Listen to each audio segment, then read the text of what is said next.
Those who discuss the content of this book are to be shunned by all as centers of pestilence.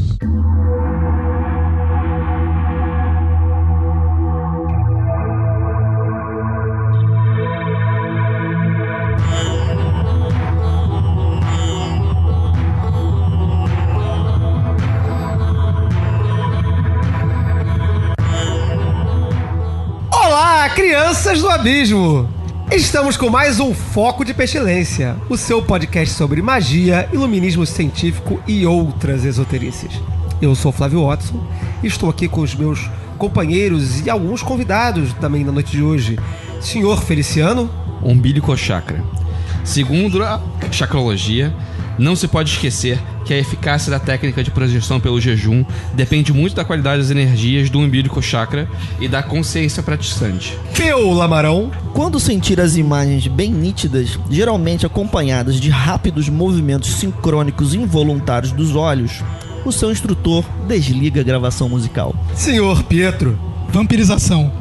O casamento entre as consciências intrafísicas traz a normalização da vida sexual dos cônjuges e, em geral, soluciona fisiológica e parafisiologicamente os casos de vampirização extrafísica, instalados a partir dos apelos sexuais, o sexo-chakra, das pessoas carentes, que vivem antes de modo contínuo, sexualmente insatisfeitas ou em privação sexual. E contamos hoje com a participação especial da nossa convidada, Frau Schoentag. Uma das posições mais confortáveis é a suástica, onde o corpo imita a cruz gamada ou quebrada, ficando a consim de bruços, com um dos braços sob a cabeça, o outro dobrado e colocado sobre o corpo, as pernas flexionadas, como se a pessoa estivesse correndo.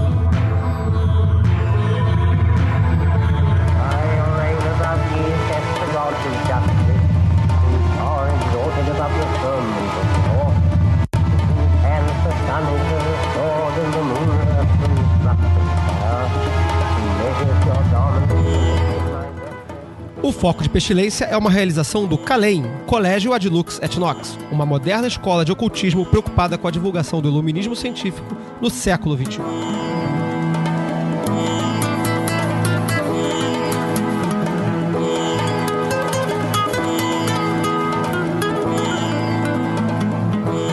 E também contamos com a participação pós-mortem do professor Valdo Vieira, em sua forma bíblica.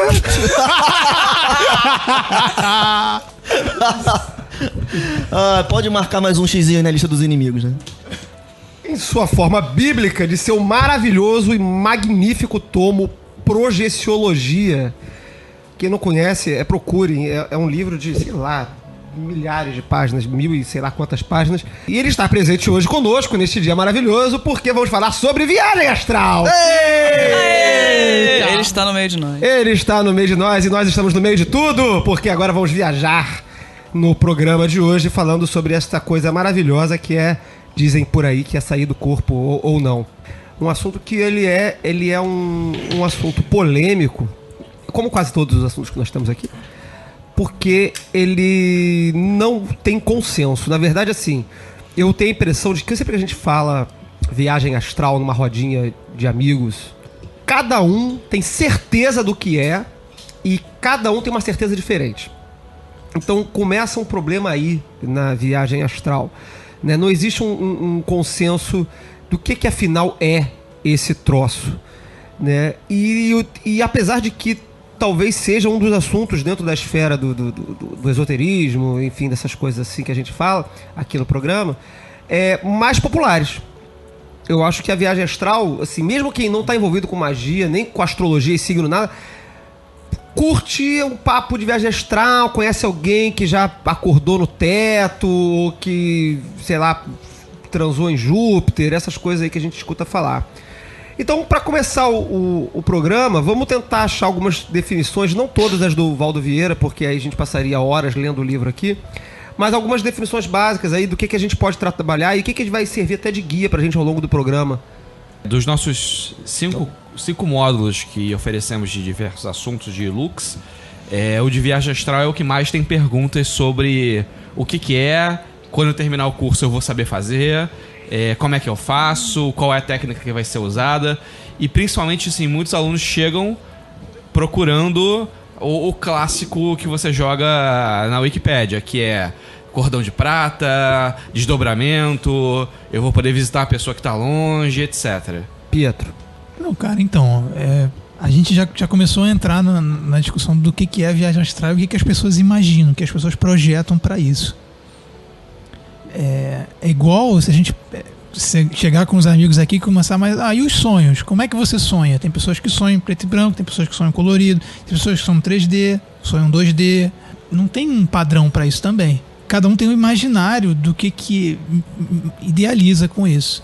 O que a gente faz é simplesmente nivelar todo mundo numa técnica em que todo mundo consiga ter uma experiência mínima e consiga sair com ferramentas para fazer em casa, tentar novamente, até ter mais... Tá, mas aí vamos só sair aqui desse cenário, assim.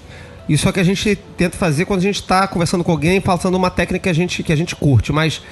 Antes de entrar numa técnica, pontualmente, um conflito que existe, que eu acho que foi isso que o senhor Feliciano levantou, um conflito que aparece de cara é que quando a gente fala assim, viagem astral você faz desse jeito aqui, a pessoa fala, mas isso não é viagem astral. Isso aí é sonho lúcido. Isso aí é imaginar. Isso aí é outra coisa. Por exemplo, quando a gente fala... isso é terapia, sei lá, isso aí é... não sei.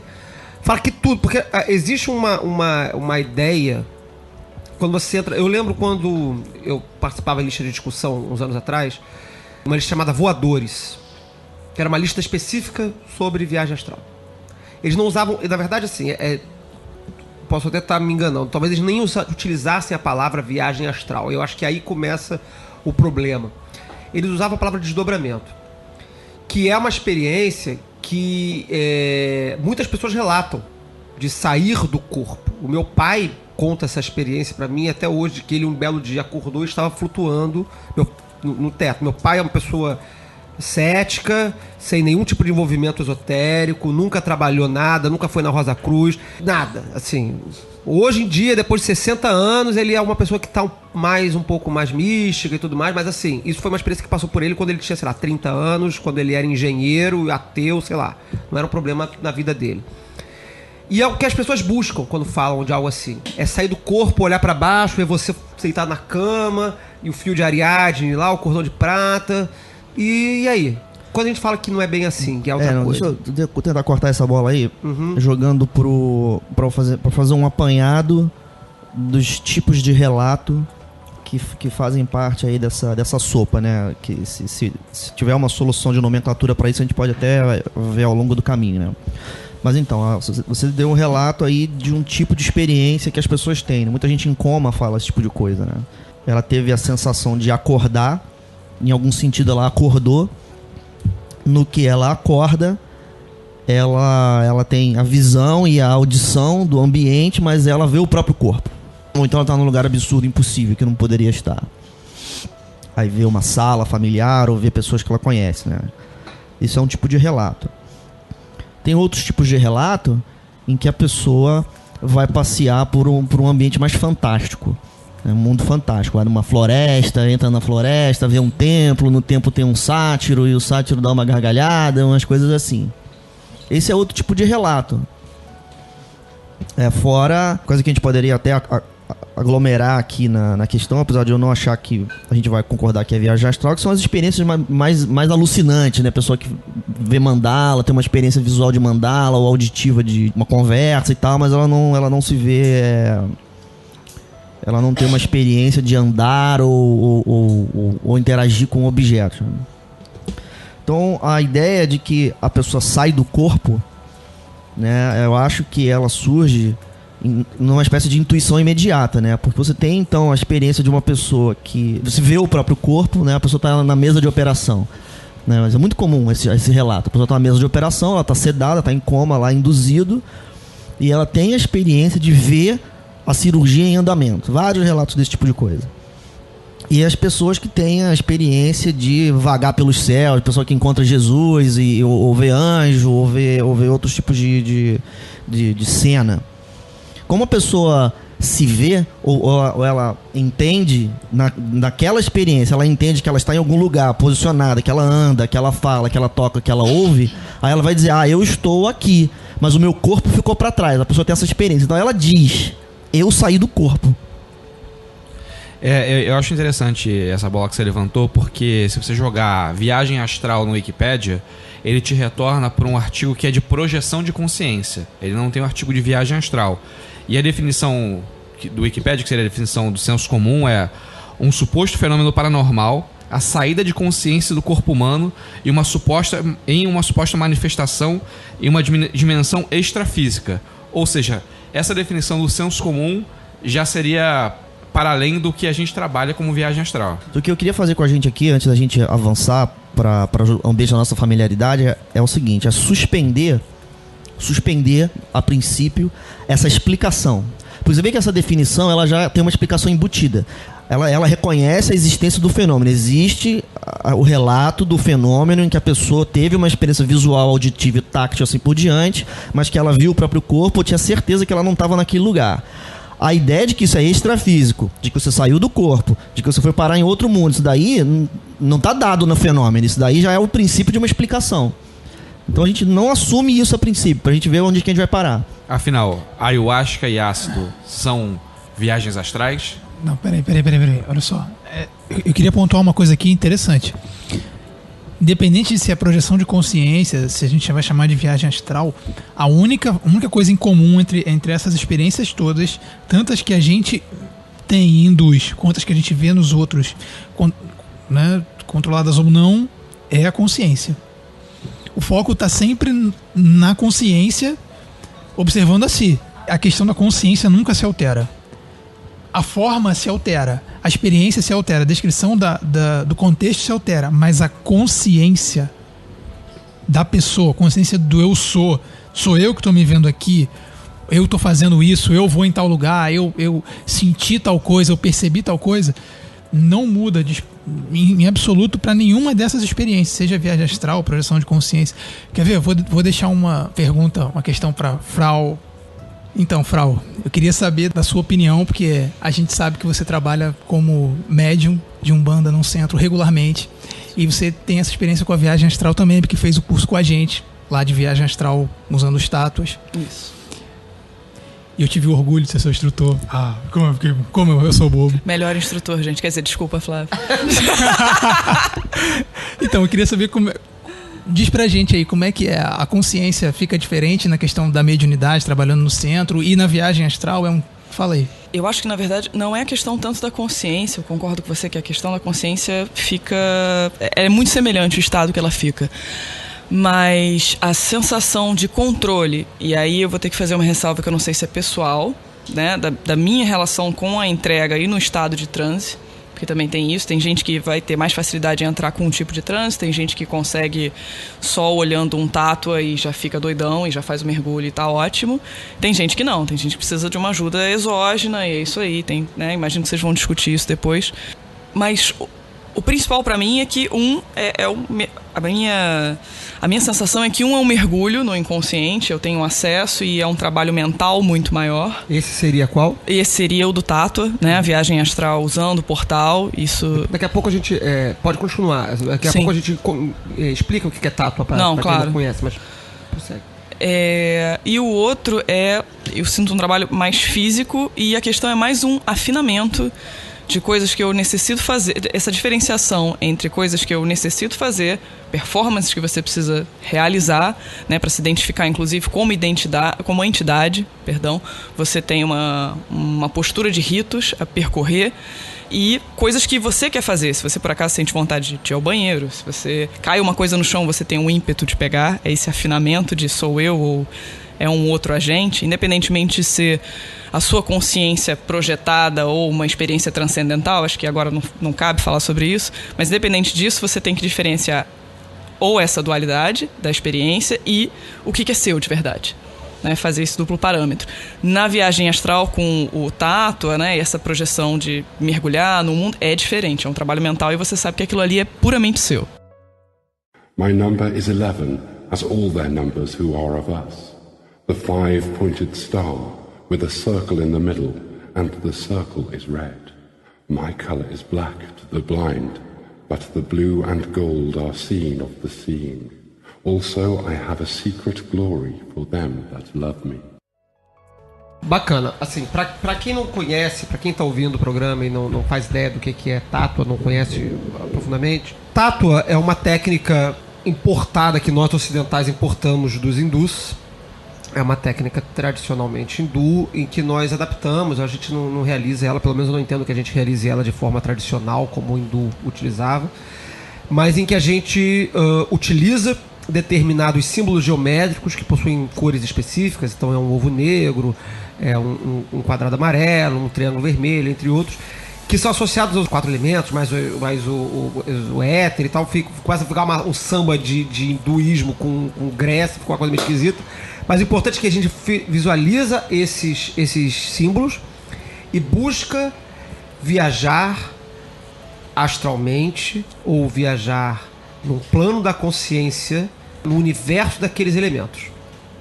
Ou seja, quando eu contemplo lá um quadrado amarelo, eu estou buscando viajar no universo elemental da Terra. E quando eu digo que esta técnica é uma viagem astral, isso é o conflito que eu falei no início do programa, e é de um pouco disso do que a Frau Chantagem, que a nossa colega Frau narrou agora sobre a experiência comparativa dela com a incorporação e esse tipo de viagem. Quando a gente fala para um aluno, ou uma conversa de bar, qualquer situação, que isso é uma viagem astral, a reação é de imediato bloqueio. Não, isso não é viagem astral. Viagem astral é sair do corpo. Eu acho que é importante pontuar que, pelo menos na técnica que a gente usa, que é a viagem do tátua, normalmente quando as pessoas falam viagem astral, elas têm aquela imagem mental estilo Nosso Lar, estilo filmes de espiritismo, que é o seu fantasminha sair do seu corpo e aí você vê tudo nitidamente como se você estivesse vendo uma TV ou vendo você mesmo e interagindo com tudo. E pelo menos a minha experiência particular com o tátua é que é como se fosse uma lembrança. Você fecha o olho quando você lembra de alguma coisa que você passou semana passada. Você também tem um residual, você consegue se sentir naquele espaço, você pode ver e interagir com aquilo, naquele ambiente, mas é uma coisa que está lá no fundo do seu cérebro. Não é algo concreto que você sente, você pega e você tem todos os seus estímulos. É uma lembrança, e com uma lembrança você pode a qualquer momento abrir o olho e interromper. Pietro. Eu devo lembrar que assim, existem outras experiências que eu considero tão válidas quanto viagem astral, em que o estímulo é 100%. Você sente, você escuta, você sente cheiro. Concordo. Os 5 sentidos são ativados. Num nível mais raso, num nível mais profundo. Do tipo, não tô sentindo esse sentido. Então eu tô viajando. Então eu vou acordar. Aí você acorda e fala, agora eu tô sentindo esse sentido. E continua viajando. Você só subiu um nível. Você não saiu. Eu acho que a gente tem que tomar cuidado com esse negócio de nível e raso, profundo, porque assim, isso é assim, isso não faz sentido, né? Faz sentido pra gente porque a gente se conhece. Então quando você fala de raso e profundo, eu sei do que você tá falando, mas raso aonde? Profundo aonde? Entendeu? Não posso exemplificar. Você falou assim, eu não tô querendo te corrigir, não, eu tô querendo jogar pra mesa de volta a questão, né? Você falou assim, não, porque tem outras experiências que não são viagem astral e que são igualmente válidas, mas a gente ainda não sabe o que é viagem astral e o que não é. Por exemplo, o que diferente, né? A gente ainda não chegou nesse ponto, né? Porque você vê assim, tem várias técnicas, tudo bem, tem várias técnicas, mas o que essas técnicas produzem é o mesmo fenômeno ou não é? Essa questão, essa resposta precisa ser suspensa a princípio, né? Porque senão a gente vai assumir a literatura prévia. Ao invés de a gente discutir o assunto, a gente vai fazer releitura, né? Porque se pegar esses livros de projeciologia, aqueles americanos que falam que, né, existem 5 camadas, e aí tem a projeciologia, a heterologia, a suprerologia, a estratosferologia, tipo assim, a pessoa ela tá presumindo que o universo é composto de determinada maneira e aí dizendo que as experiências são conformes a esse modelo, mas a gente não sabe disso aqui, nessa mesa. Né? Esse é um vício tradicional eu tava discutindo isso essa semana não sobre projeção astral, sobre esse tipo de coisa, mas numa outra esfera, estava falando sobre Cabala, que a gente recorre a metáforas mecânicas para explicar esse universo que não é material. Então a gente frequentemente fala de Cabala, quando a gente vai, por exemplo, discutir Cabala, a gente fala que a Séfira é como se quando tivesse alguma coisa, então, e é uma casca e não sei o que lá e tal. Aí quando a gente fala de viagem astral, a gente fala de fundo, de raso, de que avança e retrocede, como se isso tivesse presente no universo material. E é uma dificuldade muito grande falar desse universo que não é material, que não é físico, que não é sutil, que envolve tudo que a gente está falando em todos os nossos programas, né? Que é magia, que é viagem astral, que é esoterismo, que é meditação, etc. A gente, por falta de vocabulário adequado, a gente recorre a um vocabulário mecânico, que é muito útil, e essa foi a minha reflexão que eu tive essa semana durante esse papo. Ele é muito útil para o iniciante, para você dar diretrizes, diretrizes não diria, mas parâmetros sobre o que está acontecendo naquela determinada experiência, como no caso aqui que a gente está tratando de viagem astral, mas que ela incorre num problema que é, depois que aquela pessoa não é mais um iniciante, ela continua recorrendo àquilo como se fosse uma verdade material. E aí é aí que eu acho que acontece o problema das interpretações do desdobramento, do cordão de prata, das camadas, do cara que vai para Júpiter, porque as pessoas começam a utilizar aquela metáfora inicial ou aquela compreensão inicial das suas experiências, interpretadas à luz de uma metáfora mecânica, de uma metáfora material, e passam a ter aquilo como valor de verdade. Por exemplo... Eu não sei se ficou muito complicado o que eu quis dizer, mas eu acho que... Não, desdobramento, por exemplo. Por que a gente fala de desdobramento? O Isso. que tem a ver de desdobramento? O desdobramento é uma intuição. Quer dizer, que estava dobrado antes de você desdobrar, né? Então você vê que quando você fala de desdobramento astral, você está fazendo referência a uma proposição de que as pessoas são compostas por camadas. De que você tem um corpo material, o corpo etérico, o corpo astral, o corpo mental, o corpo espiritual. Então se você parte desse princípio e você faz viagem astral, então você está desdobrando as camadas. Legal. Sim, como explicação, isso pode atender. O risco é você assumir a explicação como dada e a pessoa vai se convencer de que isso daí é a realidade. A gente não sabe se a realidade é assim. Exatamente. Eu sou inclinado, por exemplo, a não acreditar em nada disso. O ser humano é integral, não tem muitos corpos, né? É uma coisa só. Inclusive é extremamente frustrante, porque aí você entende, eu vou entrar no tato de terra e eu vou ver X, Y, Z, coisas relativas à terra e etc, etc. Eu não vi porra nenhuma. Eu intuí dentro da minha meditação imagens que vieram na minha cabeça, mas eu não vi nada. Eu acho que utilizar esse vocabulário de você vai ver coisas pode frustrar uma pessoa que está tentando iniciar na prática, porque você não vai ver nada. Não vai ser análogo à sua visão. Quer dizer, até pode ser. Pode ser, vou pode até ser. corrigir. Até pode Certamente. ser. Eu acho que o problema é isso. Eu acho que o problema não é que você não vai ver ou que você vai ver. É que você pode ter uma experiência, como, por exemplo, a viagem no tato, que é uma viagem induzida através de um elemento presente e tudo mais, e outra pessoa pode ter uma experiência similar a desdobramento, e ambas as experiências, a partir, pelo menos do ponto de vista que nós nos entendemos aqui, elas estão dentro do mesmo universo. A recorrência dessa metáfora de que apenas o desdobramento é a viagem astral, ou apenas a saída do corpo é a viagem astral, ou apenas isso ou aquilo outro é a viagem astral, é que faz com que a outra pessoa que está tendo uma experiência diferente seja negada e fala, não, você não fez viagem astral, você fez... Você fez outra coisa. E aí causa uma multiplicação de vocabulário desnecessária. Maluca, exatamente. Por exemplo, exatamente. o Pietro apontou antes, né? O Feliciano, mas assim, existem sim experiências que partem da mesma técnica, né? Você faz a mesma técnica e aí o fenômeno que decorre disso daí é extremamente sensorial. A gente pode, com muita pressa, dizer, então essas experiências são diferentes, mas às vezes não. Às vezes a experiência é a mesma, mas na medida em que ela é um fazer humano, ela tem gradações de competência.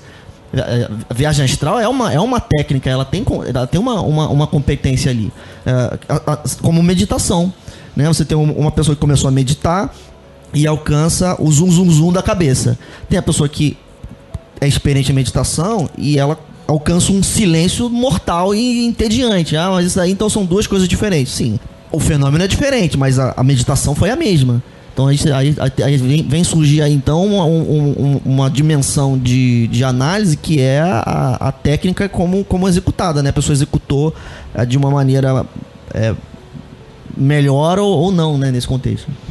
Tá, mas aí faz questão, o que o Flávio estava invalidando agora, faz questão de falar de níveis, então. Se você está falando de um aprimoramento paulatino, Você tá querendo descrever níveis, é isso? De domínio da técnica, pelo menos? Sim. Num nível de consciência, porque eu não. acho que o que o Pedro falou, ele falou de nível no sentido de profundidade da experiência.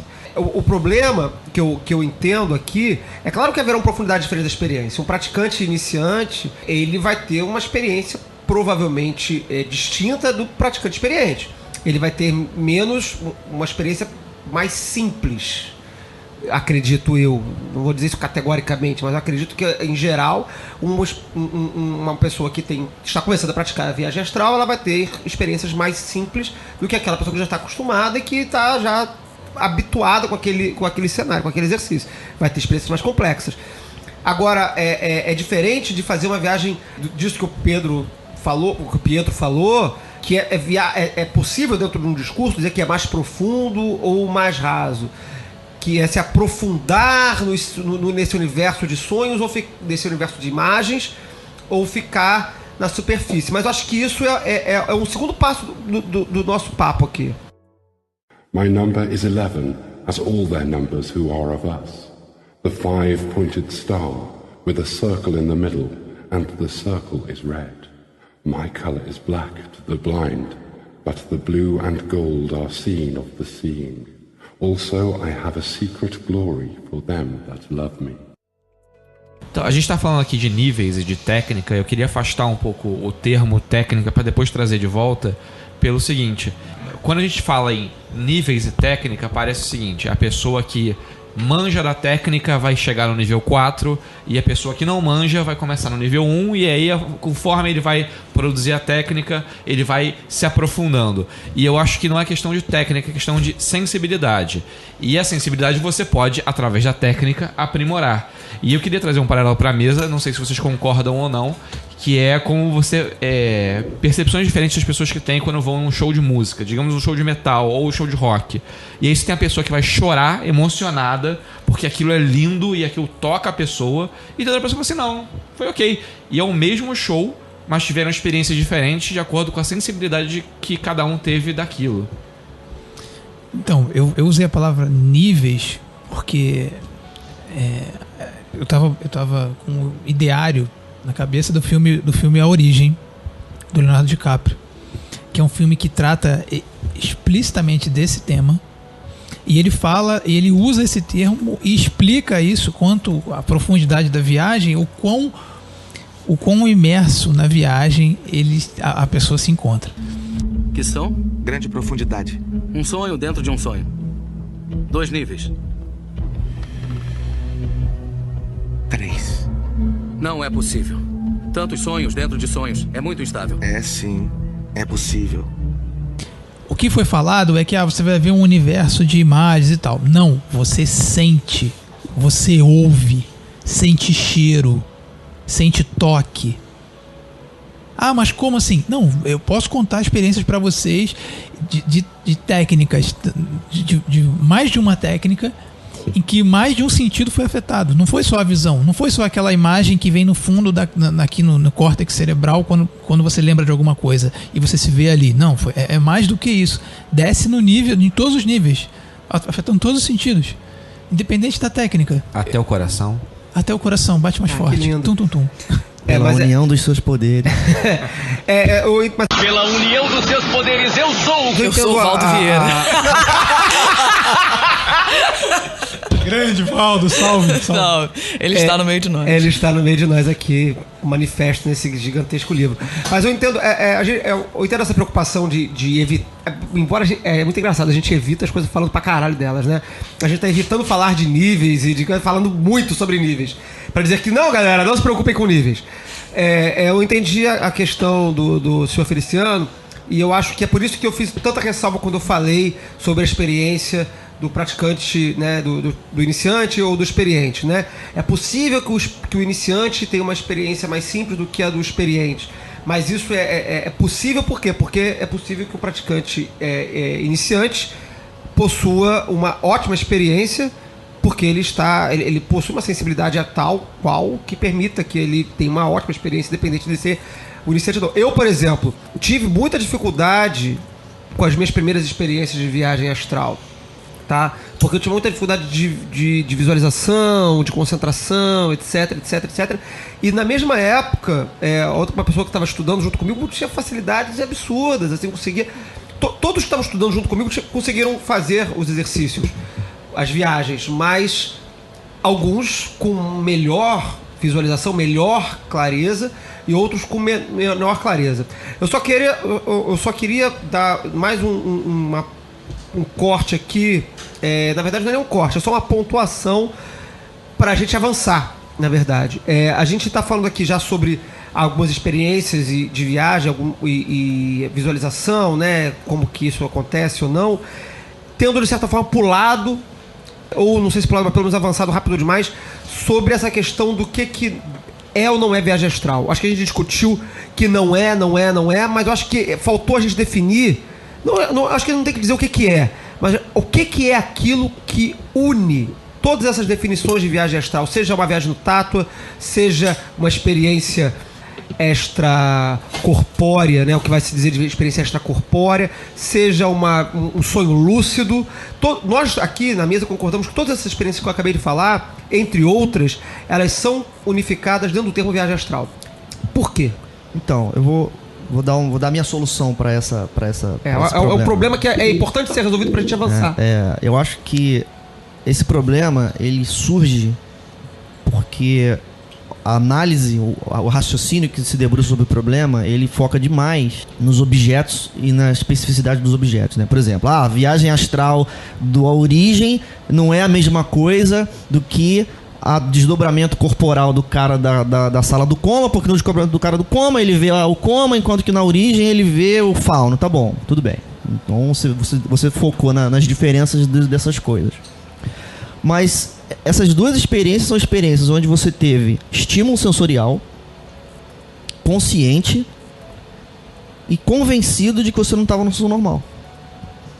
Simples. Então você estava convencido de que você não estava numa situação normal, né? Quer dizer, que você não estava na sua normalidade, na experiência cotidiana, mas apesar disso você também não estava apagado. Você estava vendo, ou ouvindo, ou sentindo, ou tocando alguma coisa assim. Então, a ayahuasca seria viagem astral. Então, peraí. Se você considerar que qualquer experiência consciente no mundo não ordinário é uma viagem astral... Sim. Sim, eu concordo com... Pedro veio com uma cara que ele ia contradizer e falou assim, não, eu vim aqui dizer... Sim. Eu ganhei. O Pedro concordou comigo. Eu ganhei. Eu adoro vocês, cara. Não, é verdade. Assim, eu acho que a definição... eu acho que a gente pode ainda dar mais um passinho além dessa definição, mas eu acho que ela começa a satisfazer muito bem a nossa mesa, assim, nosso debate, que é essa experiência extrafísica, e eu vou chamar ela de extrafísica não porque ela está acontecendo num outro lugar, mas porque ela não é fisicamente, não é um evento físico. Não sou eu que estou movendo meus músculos e mexendo no meu corpo. Alguma coisa que está acontecendo fora da minha manifestação, eu estou visualizando algo, impressionando meus sentidos, através de uma experiência que não sou eu me deslocando fisicamente. Isso acontece, isso é um sonho. Um sonho é você sentir que está andando sem estar andando. Concordamos com isso? Então peraí. Não todos. Agora. Eu acho que a gente está caindo na armadilha da nomenclatura. Você disse isso é um sonho. E ele evocou o Pedro da.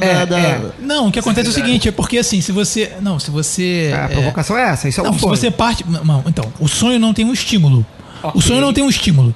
O Tátua, por exemplo, tem um estímulo. Você olha para a figura e espera a sua retina queimar. Sim, mas eu acho que tem uma diferença mais importante do que o estímulo, que foi o que o Peu falou. Sentir que estou andando sem estar andando, eu sinto que estou andando sem estar andando, sonhando. A diferença da experiência da viagem astral é que eu sei que eu não estou fisicamente andando. Pois é, né? Acho que no final das contas, eu acho que foi isso que evocou o Pedro, né? A diferença é que o sonho ele não é voluntário. Eu acho que eu entendi a linha do Pedro pelo seguinte, porque foi a pergunta que ele me fez. Qual é a questão da consciência? Eu também, na incorporação, eu estou andando. Eu estou movendo o meu corpo e fisicamente eu não estou achando que eu estou movimentando. A questão é, eu sei que aquilo ali não é minha vontade, né, Frau, de atravessar a sala, por exemplo. Eu, Frau, não tenho necessidade de cumprimentar as pessoas beijando as costas da mão dela. Isso não sou eu que tenho essa necessidade. Então eu acho que, na verdade, o grande cerne é consciência. A coisa de movimento, sentido, a gente começa a criar um parâmetro de invalidação das outras experiências, porque também foi o que o Pietro falou no início. Isso aqui é uma viagem astral porque eu não tenho tato. Aí você vai lá e sente tato e fala, não, beleza, isso é realidade, que é até o paralelo do filme. Você tem o totem para saber se você está realmente naquele mundo ali tangível ou se você está numa armadilha do seu cérebro e simulando sensações que você deveria ter. Assim, a gente sabe, assim, qualquer criança sabe, né? Porque a criança ela tem a imaginação, né? A imaginação eu acho que é uma resposta simples para essas questões. Era aí que eu queria chegar. Eu tava esperando esse momento. Esse momento era inevitável, né? Sempre volta pra criança e pra terapia. Assim, claro, né? A imaginação, ela tá à disposição de qualquer pessoa pra mostrar pra essa pessoa que o corpo humano é perfeitamente capaz de produzir um fenômeno sensorial só porque sim. Quer dizer, o aparelho, né, a gente dá meme de internet aí, né? A ciência descobre que a realidade é uma ilusão, essas porras todas. Por que o cara reproduz isso no Facebook como surpreendente, né? Porque ele acabou de descobrir aquilo que a gente sabe há muito tempo.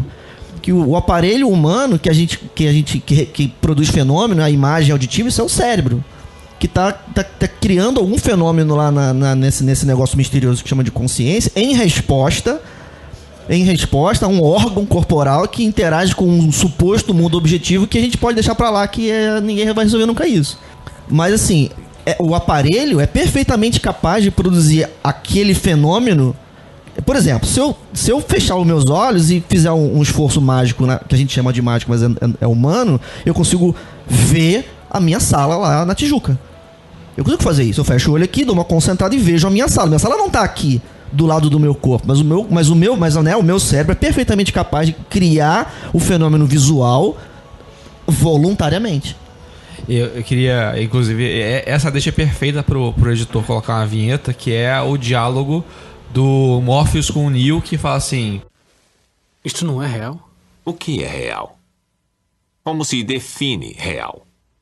Se você se refere ao que pode sentir, cheirar, provar e ver, então real são apenas sinais elétricos interpretados pelo seu cérebro.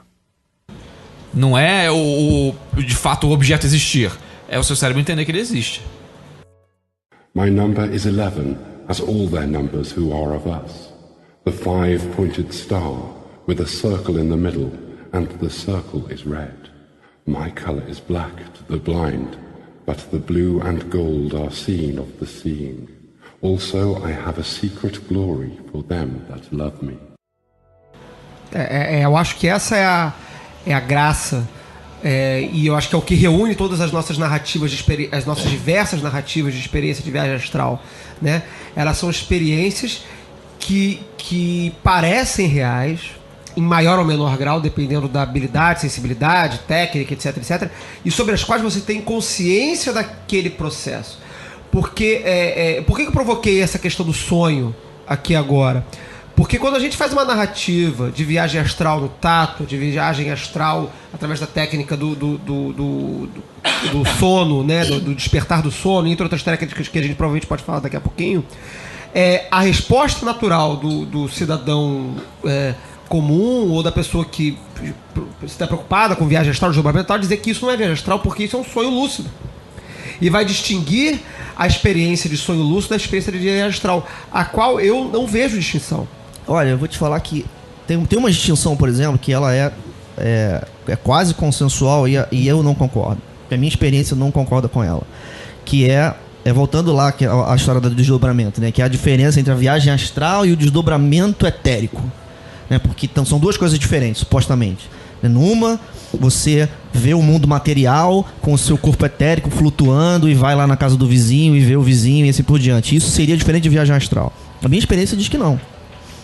O método que eu mais gosto de usar, e aí até aproveitando para dar um testemunho pessoal, ele começa com a provocação de uma experiência que tenha as características totais desse negócio que chama de desdobramento etérico. Como é que eu faria, né? Eu sentaria aqui na minha cadeirinha, fecharia os olhos, ficaria bem relaxado e aguardaria com uma paciência o teto preto, né? No meu caso, é uma sensação de profundidade. Quando você fecha o olho, fica tudo preto, né? Mas pra mim, essa sensação ela começa a ganhar profundidade. Ela vira 3D, como se fosse o preto. E quando ela chega no preto 3D, eu faço esforço pessoal, consciente, para reproduzir a imagem da sala. No que eu reproduzo a imagem da sala, aí eu começo a imaginar isso. Até aqui eu tô agindo propositalmente, e aí a gente não vai concordar com essa viagem astral, porque eu tô imaginando de propósito. Eu vou imaginar a mim mesmo levantando da minha cadeira e andando pelo apartamento. Então, se eu atravesso aquela porta ali que tá fechada, eu vou ver o quarto que tá lá atrás. E aí a gente já começa a ficar estranho, porque eu tô sentado na sala. E mesmo que você dissesse pra mim, mas a pálpebra não consegue impedir a passagem da luz. Beleza, mas a porta tá fechada. Quando eu passo por aquela porta e vejo aquele quarto, eu começo a ver, durante essa experiência, uma imagem que você poderia até dizer, mas você tá lembrando. Tudo bem. Então vamos supor que eu saio andando pela casa. Aí, então eu ainda tô no domínio da viagem de desdobramento, não é isso? Mas é muito comum pra mim, muito comum que eu, por exemplo, passe daquela porta ali, ou então entre na cozinha e a cozinha tá debaixo d'água. Eu passo pela experiência direto. Tô sentado aqui, a porta da minha cozinha tá fechada. Aí eu falo assim, beleza, vou dar uma andada pelo apartamento pra estabelecer a minha experiência astral. Eu abro a porta da cozinha e a cozinha é uma piscina. Tem peixe dentro da água e tal. Então você vê, mas isso aí é desdobramento ou viagem astral? Porque por enquanto eu tô vendo o meu apartamento, mas a minha cozinha não tá debaixo d'água. Eu também quero aproveitar esse cenário que você deu, justamente para fazer uma diferenciação, né? Porque tem gente que relata nas suas experiências alcançar dados, conhecimentos que não poderia, né, no seu estado de consciência comum. O que eu entendo de você acessar a sua cozinha e ela estar submersa é uma questão do seu inconsciente, é uma mensagem. Agora, é o que você vê muito em outros tipos de transe, né? Uma pessoa, por exemplo, começar a conversar com você sobre uma coisa que ela não deveria saber. A pessoa que está em transe, né? Acessar informações da sua vida. E aí isso já é um outro parâmetro, quer dizer, isso é desdobramento, isso é projeção, entendeu? A sua consciência alcançou mesmo ou você emulou aquilo e por acaso acertou. Só pontuar para os céticos, né? Informações específicas e não informações do tipo assim, tem alguém que talvez um dia queira falar com você que tá querendo te mandar a mensagem. É você mesmo, viu? É você. Exato. É uma pessoa da sua família que está com problema. Né? E aí o próprio consulente vai te dando tudo. Meu tio, então, meu tio está doente. Eu posso responder a pergunta da Frau. Porque o estado de consciência da viagem é um estado, assim, como é que eu vou falar? Como é que eu vou dizer isso? É a mesma pergunta quando alguém pergunta, e você tira uma carta de tarô e sabe o que a pessoa, sabe a situação da pessoa. Fala, inclusive, detalhadamente o que a pessoa está sentindo ou o que ela está passando e tal. Como isso? Não tem uma resposta específica, mas é que a minha mente consciente não está pensando nisso. Ela está focada com os símbolos. E alguma coisa que está além de eu, meu e mim, que está comigo, que sou eu. Vai lá, olha. Aí o lá é o mistério. O lá é o mistério, sabe, né? É o mistério da coisa. E pega essa informação, mas pega como? De que maneira? Eu não sei. Eu sei que eu estou concentrado na carta que está aparecendo, nos símbolos que compõem aquela carta, e alguma coisa simplesmente dá um estalo. Acho que se a gente soubesse a resposta de todas as perguntas, a gente não estava aqui fazendo magia, a gente estava aqui ganhando dinheiro. Sei lá. Fazendo, algo mais próximo de verdade da ciência, que é algo que é assunto de outro programa. Mas existem umas perguntas sem resposta nesse assunto, é como existem perguntas sem respostas em todos os assuntos que nós tratamos. Quando a gente fala de uma questão como, por exemplo, essa, em que a pessoa faz uma viagem astral, uma experiência de viagem astral, vai a um local e conversa com algum ser, alguém, e obtém uma informação deste mundo de cá, que não é o mundo de lá, e a gente tem narrativas disso, não só isso, como talvez faça uma experiência de se projetar num ambiente conhecido como a sua própria casa, abra uma determinada caixa, encontre algo ali dentro e seja capaz de narrar o que é dentro daquela caixa. A gente tem narrativas similares a isso também. Por que isso funciona? Eu não sei, se alguém da mesa souber dizer por que funciona, eu aguardo uma resposta. Eu acho que esse tipo de pergunta, né, é atraente, né? Essa pergunta é muito atraente, né? Como que é? O que é? É muito atraente, né? Mas tem uma outra pergunta que ela é diferente e ela escapa ou vaza pela beirada, né, disso daí, né? Porque, por exemplo, né? Tudo bem. Você está dizendo, né? Vamos supor que a gente está aqui dando instrução para a pessoa. Você está dizendo para mim que se eu fizer esse procedimento aí, eu vou ter uma experiência esquisita, onde eu vou ter vou fazer uma viagem, né? Que a intuição aí da viagem você vai ter uma experiência de fazer isso, aquilo e aquilo outro. E lá eu vou ouvir uma série de pessoas falando uma série de coisas. Mas eu não acredito que isso daí acessa uma verdade sobre o mundo. Eu não acredito. Se a gente enveredar por esse problema né, de isso ser ou não ser verdade, a gente vai passar ao largo de uma outra questão de se isso tem valor ou não. Porque, assim, né, eu imagino que a Frau deve ouvir esse tipo de crítica toda hora. Não, mas isso daí são estados esquizofrênicos e psicóticos e tal. Eu acho que eu já citei esse livro aqui antes, né? Com certeza vou citar ele muitas vezes ainda, né? Que é o Variedade da Experiência Religiosa, do William James, onde ele coloca uma crítica. Na época os americanos estavam fazendo esse tipo de crítica, né? De que as experiências, os psicólogos e psiquiatras americanos estavam se debruçando sobre a experiência mística ou religiosa ou o que seja, né? E categorizando ela, né? Patologizando aquilo ali, né? E ele coloca o seguinte: olha só, quando você pega uma experiência de uma pessoa e chama isso de psicótico, tudo que você fez foi dar um nome. Você ainda não questionou se aquilo ali tem valor ou não. Porque a gente trata a palavra psicótico como pejorativa, e aí se você diz que o negócio é psicótico, você já está de antemão dizendo que aquilo ali não tem valor. Mas tem que suspender esse julgamento. Como não tem valor? Porque pode ter valor. Você pode ter a experiência de... Por exemplo, outra experiência minha, de tato, né? Entrar no Prithvi, aí aparece numa espécie de canyon, né? Aí eu escalo uma montanha. Lá no topo da montanha tem uma daquelas cavernas de montanha, caverna de lateral. Eu entro na montanha, entro nessa caverna, tem um monstro lá dentro, agressivo. Aí a pessoa diz pra mim: cara, você teve um pesadelo, né?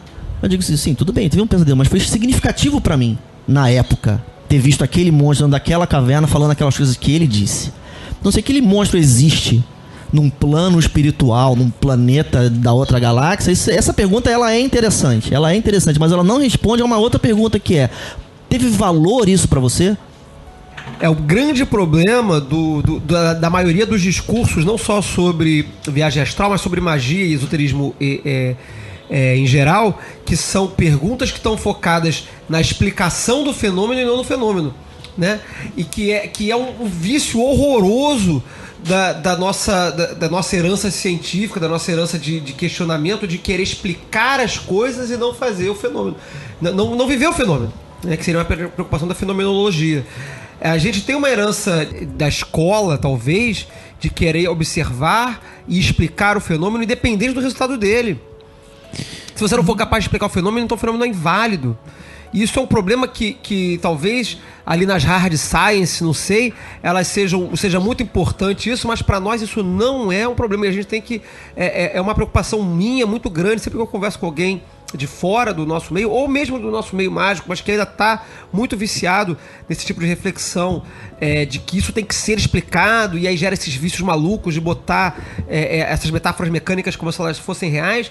Esquece isso, galera. Esquece, se concentra no efeito, se concentra no resultado. Assim, eu acho, rapidamente aqui, né?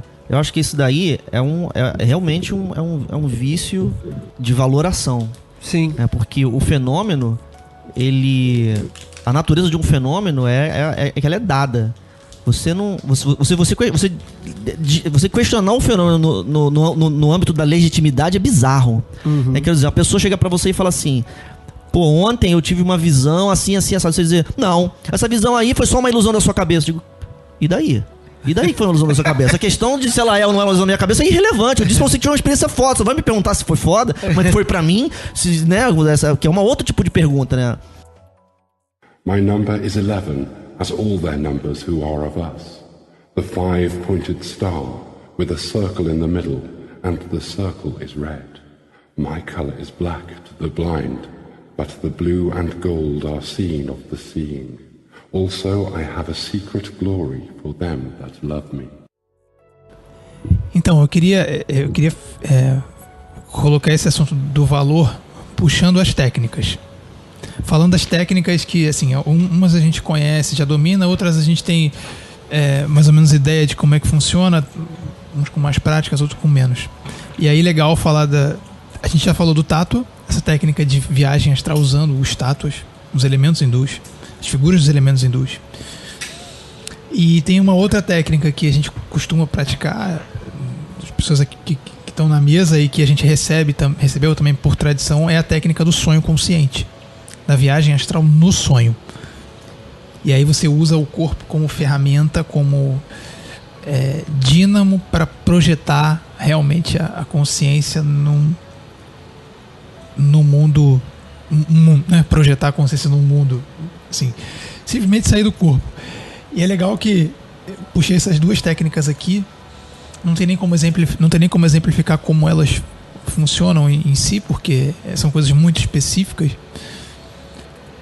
Mas eu tive uma experiência com a técnica do sonho que foi muito, muito forte, assim. E eu brinquei com ela hoje, falei com ela mais cedo hoje com o pessoal e vou contar ela aqui, que é eu deitei para dormir, não especificamente para fazer a viagem, mas eu tinha a expectativa de que isso poderia ser possível. Então eu sempre tento uns 5 minutos antes de dormir, principalmente quando eu durmo assim muito tarde, que eu estou muito cansado. Então quando você deita, eu particularmente sinto o corpo vibrar e você sente meio que flutuar assim. Então para mim é a situação perfeita na hora de fazer o salto, né, do corpo ficar e a consciência aí. Aí eu acordei e me vi andando no meio da rua, assim. Simplesmente andando no meio da rua. Andando. Aí olhei pra baixo e falei, estou de cueca. Caramba. Não. Certamente, eu estou de cueca, estou andando no meio da rua. Então não estou acordado. Porque eu nunca andaria de cueca no meio da rua. E não há nenhum sinal de que seja carnaval. Então a única possibilidade seria que fosse carnaval, não é? Quem conhece o Pietro sabe que isso é realmente possível. É possível, realmente. Mas apenas no carnaval. Apenas no carnaval. Isso temos uma permissão poética. Aí eu escutei o barulho de uma batida de carro. Aí eu tive... Sabe quando você tem aquele impulso consciente de correr pra ver o que aconteceu? Porque a batida foi logo ali. Eu escutei o barulho muito alto. E aí eu tinha aquela coisa de... Se eu correr pra ver a batida, as pessoas vão ver que eu tô de cueca. Mas como eu não tô acordado e eu tô viajando, eu posso ir lá ver qual é a da batida. Aí fui lá, vi que era né, vi as características do carro, anotei a placa, né? E falei, bom, tô dormindo, acho que já recebi a mensagem que eu queria receber nessa viagem, vou sair. Mas para sair eu tenho que fazer uma coisa muito esdrúxula, já que, né, a viagem em si é esdrúxula. Acho que eu vou entrar na casa desse cara aqui. Aí corri e entrei na casa de um transeunte qualquer, assim. Corri, literalmente pulei na casa da pessoa, assim, invadi a casa da... E aí acordei. Por que eu sabia que eu tava viajando? Porque eu não tinha tato. Eu tinha visão, eu tinha audição, mas não tinha tato. Eu não sentia o sol. Eu via o sol, via as pessoas num dia ensolarado e não... E aí essa foi a primeira impressão que eu tive. E depois eu olhei pra mim e falei, tô de cueca. Realmente, quando eu olhei pra mim, quando eu comecei a perceber isso, que eu tava andando, né? E aí eu falei, quando eu pulei na casa do sujeito e acordei, eu falei assim, acordei. Bom, aí virei pro lado, perturbei a Cristiane, né? Aí a Cristiane virou e falou, o que é? Eu falei, dá um abraço aqui. Que bom, agora eu tenho tato. Quer dizer que eu estou acordado, né? Tive uma viagem bem legal. Ela, depois você me conta. Eu, tá bom, tudo bem. Aí eu simplesmente me vi levantando, já com a roupa e já saindo para trabalhar. Eu falei, peraí. Eu não lembro de ter posto a roupa, do processo de colocar a roupa e tal. Aí eu lembro que eu saí de casa, estava no corredor do meu prédio. E aí eu entrava no elevador do meu prédio e saía na porta de algum outro apartamento no mesmo corredor. Aí eu falei, mas que droga, eu ainda tô dormindo e eu tinha tato. Eu falei com a Cristiane. Mas pra sair da viagem eu tenho que fazer uma outra coisa estúpida e absurda e tal. Acho que eu vou passar por aquela parede. Aí corri e derrubei a parede do basculhante. Aí eu acordei na minha cama.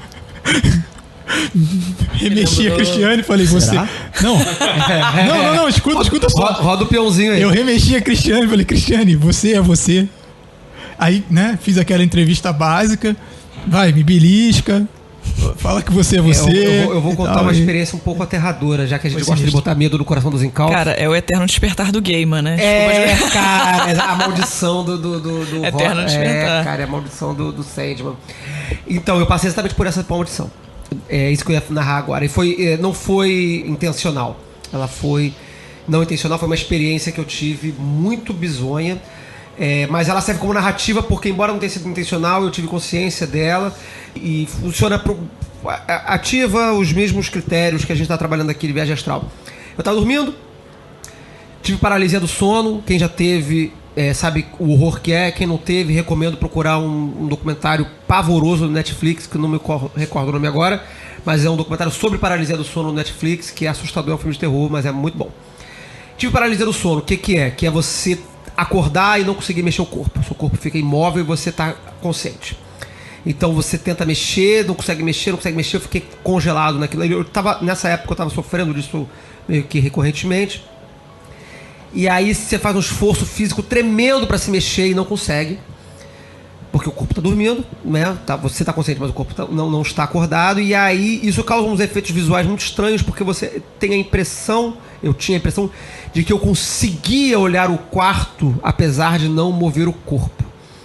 Era muito duro, era muito difícil, era muito angustiante, mas eu conseguia ver o teto e depois eu voltava a olhar para a parede, aí eu conseguia ver, mas o corpo não se mexia. E aí eu, no momento, depois de muito esforço, eu conseguia sair daquele estado. E aí a minha namorada da época estava sentada no computador, trabalhando. Eu falei, caraca, cara, tive um sonho horrível. Eu fiquei paralisado. E aí eu acordei e agora eu tô aqui. E de repente, pá, tava olhando a parede de novo, maluco. Eu ainda estava paralisado no sono. E aí eu de novo começava a mexer.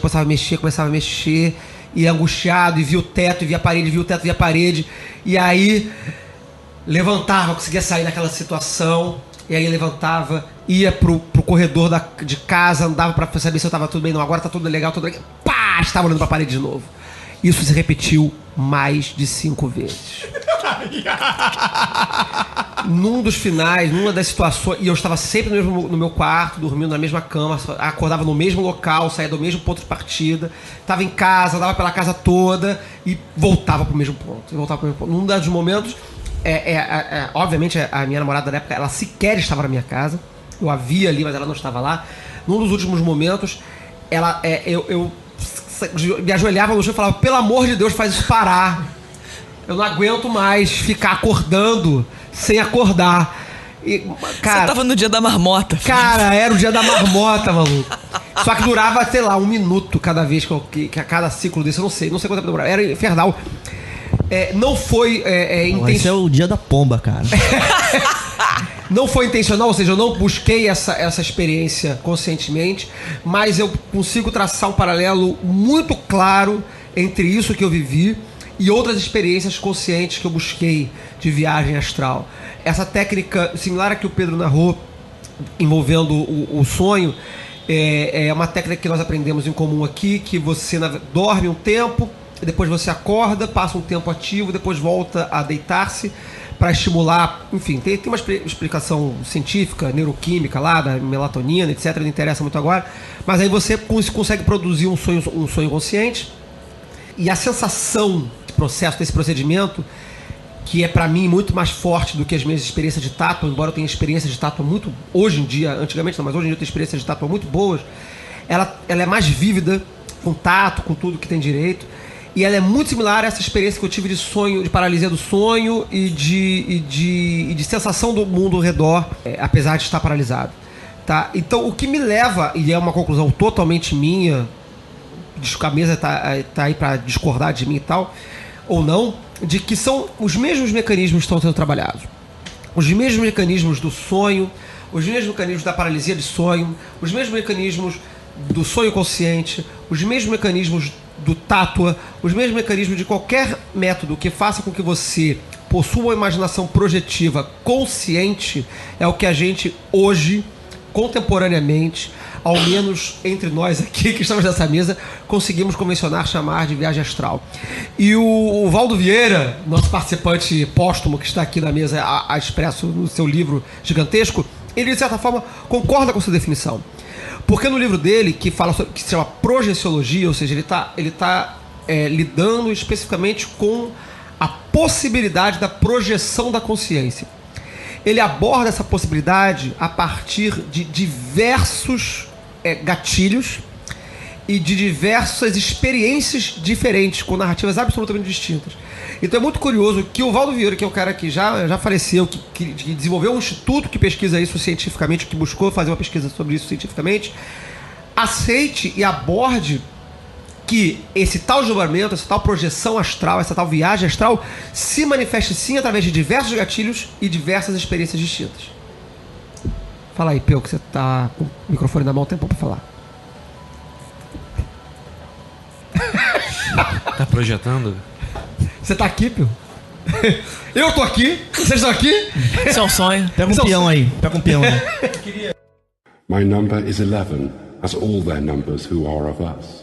The five-pointed star, with a circle in the middle, and the circle is red. My color is black to the blind, but the blue and gold are seen of the seeing. Also I have a secret glory for them that love me. Eu queria puxar aqui o senhor Feliciano e a Frau para contarem experiências aí. Frau, cujo sobrenome é impronunciável diretamente. Aquelas influências teutônicas. A Frau que não será nomeada.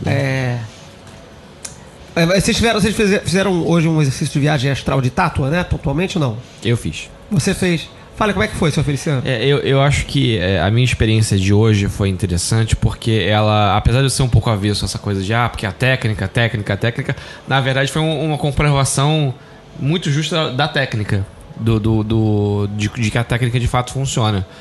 Que a gente ia fazer uma experiência... Era em que a gente ia fazer a experiência? Então, a gente ia entrar no Tátua de água. Sim, que é o... APAS. E a gente ia fazer o Tátua de água. E ok, vamos lá visualizar. E eu peguei o Tátua errado. Eu peguei o Tátua de ar. Vaiu. Eu fiz exatamente... Quando eu tava aprendendo... É engraçado isso. Eu fiz exatamente isso quando eu tava aprendendo Tátua. A gente fez isso de propósito uma vez, anos atrás. E aí conta essa narrativa aí, depois eu falo. Afinal, assim, o Tátua de ar é uma bola azul. Então, é o erro justo, né? Aí eu peguei e tal, mentalizei o Tátua, etc. Aí entrei no Tátua.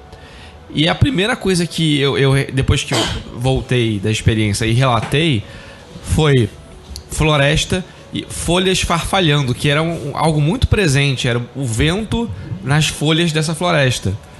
E aí eu relatei que teve essas folhas, etc, que tinha uma coruja também. E aí, quando eu comecei a relatar a experiência, falei que quando eu estava entrando no Tátua, eu também vi o Tátua de Prithvi. Então tinha coisas de rocha, etc.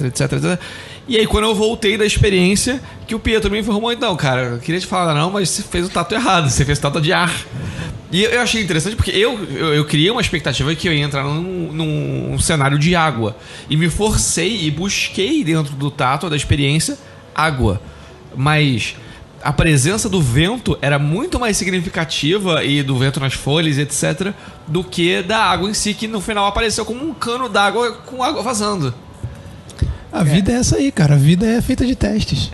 A minha experiência foi similar. Eu também fiz eu fiz o Vaiu com o Tátua de Apas, né? Quer dizer, eu fiz tava achando que ia fazer água. Não, eu tava achando... ao contrário. Eu tava achando que ia fazer água e fiz um de ar, né? E aí eu fui lá, crente que tava indo fazer o Tátua de água. E, porra, tava montado numa ave gigantesca, cara, singrando os céus, eu não entendi nada. E aí quando eu voltei, fez essa narrativa, eu falei, não, cara, porra, eu fiz o de ar achando que era o de água, e também viajei no ar aqui achando e tal. Mas beleza, isso é uma experiência muito legal, a gente já falou bastante, já discutimos aqui o que é, o que não é, o papel da consciência, o papel da imaginação. A gente já falou um pouquinho sobre, em outros programas, não lembro exatamente qual foi, mas foi um dos primeiros programas em que o Peu lança essa definição de que astral, a matéria astral seria a matéria da imaginação, Correto isso? Num dos primeiros programas a gente estava falando sobre os elementos da magia, né? E eu acho que é pouco dito isso, né? Talvez até de propósito, né? Mas a imaginação é o dispositivo mágico número 1, né? Quando a gente fala, vou projetar um pentagrama, o que significa isso, né? Não significa que você vai operar a sua imaginação para que um pentagrama apareça nela, né? Então eu acho que a imaginação, ela eu não sei todos eles, né? Porque o dispositivo do sonho talvez não seja o mesmo, né? A gente teria que perguntar a um especialista de sonho, né? Mas eu tenho certeza que a imaginação, ela é, quando você faz de propósito, né? Quando você não usa a técnica do sonho lúcido, talvez, né? Ela é o dispositivo de entrada. Então, por exemplo, a gente fala assim, viagem nos tátuas. Tá, o que é isso? Cara, viagem nos tátuas é a viagem astral que, por acaso, você começou fazendo com tátua, né? Porque se você parar pra fazer isso aí com um Monet, vamos porque você vai exagerar, vou viajar dentro de um Monet. Uhum. É a mesma coisa, vai fazer a mesma coisa, só acontece que, em vez de ser um tátua, foi um Monet. Então a gente não vai falar de viagem no Monet, né? Fazendo um salto aqui, pode fazer uma viagem no Monet, sim. Fazendo um salto de referência de um autor muito bacana que já foi citado aqui no podcast anteriormente, que é o Benjamin Howe. O Benjamin Howe tem um textinho maravilhoso chamado Short Course of Scrying. É um pequeno curso de scrying, que é uma palavra que a gente não sabe traduzir, eu não sei traduzir scrying, né? Que é visualização. Talvez uma palavra próxima em português. Mas vidência, talvez. Vidência, talvez. Não tem uma tradução muito boa, mas esse livro, é um panfletinho, um folhetinho de, sei lá, talvez 20 páginas ou menos. Ele fala sobre scrying, que aí é uma terceira. A gente já falou de tato, a gente já falou dessas técnicas de sonho lúcido, e eu acho que o scrying é uma terceira técnica de viagem astral que é como o tato, na verdade é similar ao tato. O tato é uma técnica de scrying em que você observa um objeto e entra no símbolo, né? Você usa ele como portal, ou enfim, usa ele como gatilho de entrada. O scrying que o Benjamin Howe propõe, ele propõe, por exemplo, que você faça uma viagem astral numa carta de tarô. Tava pensando nisso agora. O exemplo que ele dá, é por isso que o exemplo do Monet ou de um quadro qualquer é interessante, né? É claro que a carta de tarô ela é muito mais recheada de símbolos que você está acostumado a enxergar naquela carta de tarô, por saber aquele símbolo e conhecer aqueles símbolos, e talvez isso leve a uma viagem mais complexa do que de repente viajar no quadro de Monet se você não for um crítico de arte, né? Mas ele propõe que você olhe pro louco e veja ali a beirada do precipício, e veja o cachorro, e veja a roupa, e veja o cenário, e aí começa a bater papo com o louco, no caso de um scrying em uma carta de tarô. E ele provoca, aí eu não sei nem se é ele, mas eu acredito que sim, eu não lembro se está nesse texto, ele provoca, mais ainda ele vai além da carta de tarô e fala do scrying em bola de cristal. Ou seja, a técnica de vidência, a técnica de visualização, projeção e de visualizar outros espaços através de um suporte que vai servir de plano para essa projeção, que é uma bola de cristal. Algumas pessoas utilizam o espelho, a galera da Wicca tem aquela coisa do espelho negro e tal. Será que isso, aí minha provocação agora é, será que isso está acionando dispositivos similares da viagem astral, em que a gente está excitando a imaginação ou excitando mecanismos que são similares à da imaginação e do sonho para acessar informações que não estão à nossa mão aqui? Quem está a fim de responder essa pergunta? Pietro. Não mudo de opinião, não. É o mesmo processo que funciona na tiragem da carta de tarô. Uma coisa que você não tem controle num certo nível, que você induz. E aí essa indução vai tanto do ponto de vista da técnica lúcida, quanto do scrying, quanto do tátua. É interessante essa questão do controle ou não. Eu acho, estava pensando aqui em algum outro momento que alguém falou isso, né? Quer dizer, a gente o tempo todo falou que é uma projeção, uma visualização consciente, mas em compensação os elementos que estão presentes nessa visualização, eles não são conscientes, eles não são provocados, né? Quer dizer, quando o Peão narrou que encontrou o monstro na caverna, quer dizer, na vontade dele ele visualizou um rochedo, escalou esse rochedo, na vontade dele ele viu uma caverna e entrou numa caverna, mas aquela caverna não era esperada. Ele não buscou aquela caverna, ele não buscou o monstro. Eles se manifestaram. Quando eu fiz uma viagem astral, uma das primeiras viagens astrais que eu fiz pelo esse método que eu vou convencionar chamar de sonho lúcido, mas não vamos dizer que tenha sido um sonho lúcido, eu tava no meu quarto, saí da minha cama, levantei, fui ao banheiro e eu fui fazer uma das coisas que haviam me sido ditas para fazer logo das primeiras viagens, que era se olhar no espelho. E aí eu deixo essa dica para os ouvintes que estejam experimentando ou queiram experimentar técnicas de viagem astral ou de viagem, enfim, o que quer que seja, é buscar o espelho e se enxergar nesse espelho. E aí você vê algo que é totalmente inesperado, né? Você não sabe o que você vai ver no espelho. E aí existe até uma advertência entre alguns instrutores dessas técnicas de viagem astral, que é justamente evitar a entrada em túneis ou elevadores ou caminhos porque você não saiba o outro lado. E a explicação que eles dão para esse tipo de evitar, exceto se você já esteja mais habituado, é que são momentos em que, pela total surpresa do que pode aparecer do outro lado, o mecanismo da viagem astral pode surpreender e trazer um terror. E aí eu vou usar essa narrativa do terror para entrar num último debate aqui. Às vezes essas viagens elas trazem terrores. Às vezes essas viagens elas trazem desconforto, né? Elas trazem situações de conflito, situações de estresse. Por que vocês acham que isso acontece? Olha, eu acho que a princípio, né, a gente, talvez até para ajudar aí o ouvinte inexperiente, né? A experiência ela tem um outro, né? A ideia de que você tem controle da viagem astral, ela é uma ideia que foi proposta por pessoas respondendo a uma comunidade que praticava a experiência a caralho. Tipo, vou sentar aqui e qualquer coisa que aconteça que se foda porque tá maneiro, né? Qualquer coisa que for tá maneiro. Então vem a pessoa e critica e diz: não, olha só, você tem que ter agência, né? Participe com a agência da experiência, não faça a viagem a caralho. Mas a armadilha desse dizer é você propor que você tem domínio no sentido político da ideia, né? Tudo que vai acontecer acontece de acordo com o que eu quero. É claro que não, né? Da mesma maneira como você pode entrar numa loja e ser assaltado porque você não tem o governo do mundo, o governo do outro, se você está no plano astral pode acontecer um monte de coisa, né? Então, a princípio, a gente já tem essa intuição normal, né? Tem razão nenhuma para crer que quando você vai chegar no plano astral, alguma coisa em particular vai acontecer. Que todo mundo é seu amigo, que tudo é legal, que tudo é confortável, né? O desconforto existe no mundo, né? Então, assim, eu já pontuaria isso, né?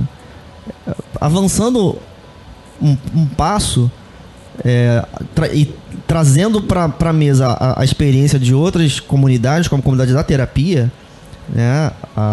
O ser humano ele é compreendido como tendo os seus demônios internos, né? Ou alguma coisa que seja correspondente a isso, né? Então, se numa experiência cotidiana você já está sujeito a sentir ansiedade, a ansiedade não veio porque você pediu, né? E dizer que você está fora de controle por causa disso é estranho, porque a ansiedade é um dispositivo do ser humano. Ela surge como o tesão surge ou a fome surge. Então, se você está mergulhado numa experiência onde você está pilotando a sua imaginação para ela produzir imagens, o que é uma ansiedade nessa situação? Ela pode ser um monstro. Eu acho que, para além dessa visão da ansiedade como monstro, eu falo com uma pessoa que tem alguns problemas de ansiedade e já tratei isso na terapia.